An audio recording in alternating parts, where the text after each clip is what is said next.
Assalamualaikum warahmatullahi taala wabarakatuh. Dengan saya Muhammad Saifullah. Di sini saya akan menyampaikan materi atau topik yang berjudul tantangan konflik ideologi di Indonesia.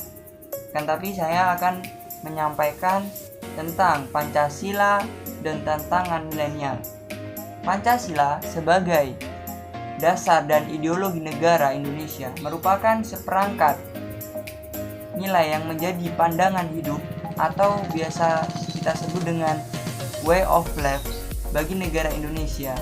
Kondisi itu meniscayakan bahwa fondasi bernegara dan praktek kehidupan berbangsa dan bernegara harus berlandaskan nilai-nilai yang tergandung di dalam Pancasila.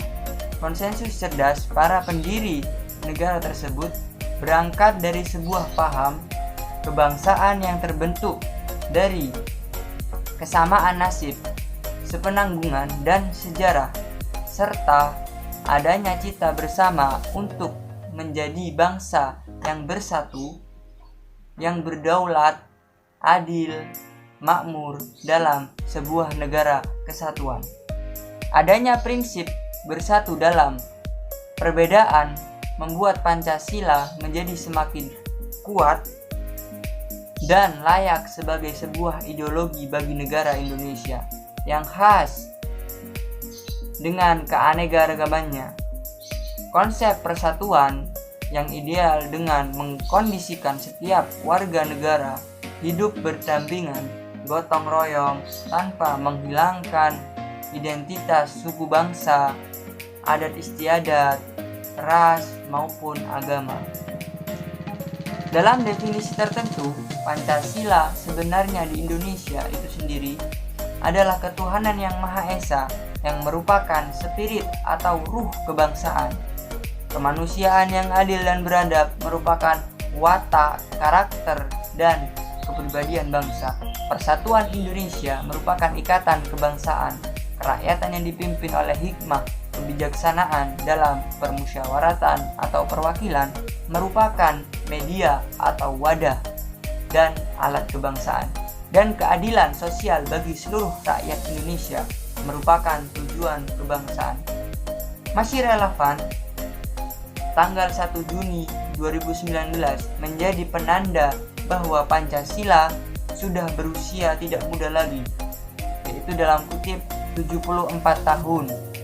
Rentan waktu yang begitu panjang dan dinamika perkembangan masyarakat Indonesia yang signifikan menimbulkan beberapa pertanyaan baru di kalangan petinggi negara, akademisi, dan kita semua. Apakah Pancasila masih relevan dengan kondisi negara yang sudah dewasa ini? Apakah Pancasila masih mampu menjawab setiap tantangan di era perkembangan teknologi industri, revolusi industri 4.0 ini? Apakah Pancasila masih bisa menjadi bintang pemandu bagi rakyat Indonesia, khususnya generasi milenial? Kondisi negara Indonesia yang sudah sangat jauh berubah dari semenjak awal kemerdekaan. Perkembangan dan perubahan adalah hal yang tidak bisa dihindari sebagai prasyarat untuk mencapai kemajuan dan tujuan kemerdekaan. Perkembangan teknologi yang begitu pesat telah mendatangkan manfaat sekaligus dan dampak buruk bagi masyarakat. Kemudahan, kecepatan, dan efektivitas merupakan gambaran umum dampak kemajuan teknologi. Kemajuan teknologi yang tidak dikendalikan dan dikontrol akan menghasilkan masalah baru yang dapat menghambat atau merusak suatu negara. Generasi milenial adalah generasi yang sangat familiar dengan teknologi karena generasi ini lahir ke dunia di mana segala aspek fisik manusia dan tempat mempunyai ekivalen digital. Di Indonesia, populasi generasi milenial mencapai 90 juta jiwa. Itu menandakan kelompok milenial mempunyai pengaruh yang sangat besar terhadap perkembangan dan kemajuan Indonesia. Ditambah dengan jumlah aktivitas warga negara di dunia maya didominasi oleh anak-anak muda milenial. Generasi milenial menjadi penyokong utama peredaran informasi di dunia virtual. Pada waktu yang sama, ancaman bangsa terus berkembang di setiap bidang. Contoh, bidang ideologi, ancaman ekstremisme, paham radikal, di bidang politik, permasalahan pemilu, pejabat negara yang terjerat korupsi.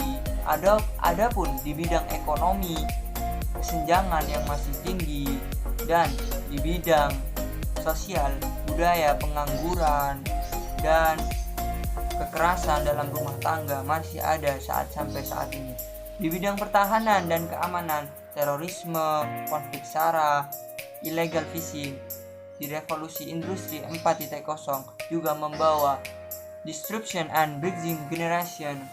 Terdapat gap antar generasi dalam sebuah pola komunikasi sehingga terjadilah disrupsi atau perubahan mendasar terhadap suatu realitas. Fakta sosiologis di atas seolah menciptakan sebuah ilusi bahwa Pancasila telah gagal menjawab setiap tantangan zaman. Kegagalan mendiagnosis permasalahan yang ada menyebabkan lahirnya ide penyelesaian yang tidak solutif dan memperburuk keadaan.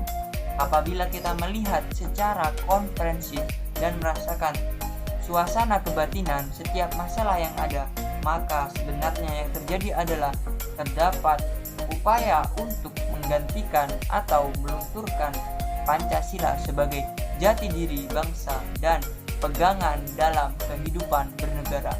Sehingga internalisasi Pancasila dengan metode yang tepat adalah solusi di tengah krisis nasionalisme yang terjadi saat ini. Menjawab problematika Pancasila sebagai dasar falsafah negara Indonesia yang merupakan sebuah sistem nilai kebaikan universal yang diterapkan dalam konteks apapun, baik pada masa hari ini, besok, dan masa yang akan datang. Itu artinya Pancasila, dan dengan basis filosofisnya yang mendalam sebenarnya mampu untuk menjawab setiap problematika yang ada. Nilai-nilai ketuhanan Indonesia adalah negara religius yang menjadikan nilai-nilai religiusitas sebagai sumber etika dan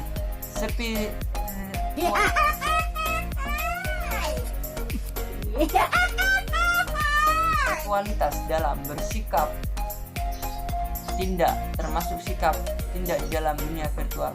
Nilai-nilai kemanusiaan, memahami dan menghargai hak dan kewajiban setiap orang dalam berselancar di dunia maya adalah salah satu ciri netizen yang humanis, tidak menyebarkan konten hoaks dan memprovokasi karena hal tersebut merupakan tindakan yang tidak beradab. Nilai-nilai persatuan, forum-forum dunia maya juga dapat dijadikan media untuk memperkuat semangat nasionalisme. Nilai-nilai musyawarah dalam hikmat kebijaksanaan, berlaku santun terhadap setiap pandangan politik setiap orang dalam dunia maya, dan menjalankan setiap keputusan yang dihasilkan melalui diskusi online.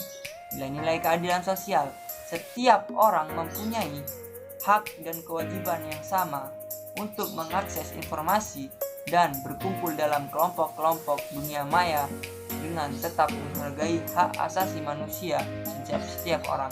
Oleh karena itu, di tengah krisis nasionalisme yang sedang melanda negeri ini, Pancasila adalah cahaya penuntun untuk mengenal kembali jati diri bangsa dan perekat untuk mempersadukan perbedaan. Semoga Tuhan Yang Maha Esa merahmati dan mencerahkan hati dan pikiran kita semua. Sekian dari saya, Muhammad Saifullah. Wassalamualaikum warahmatullahi wabarakatuh.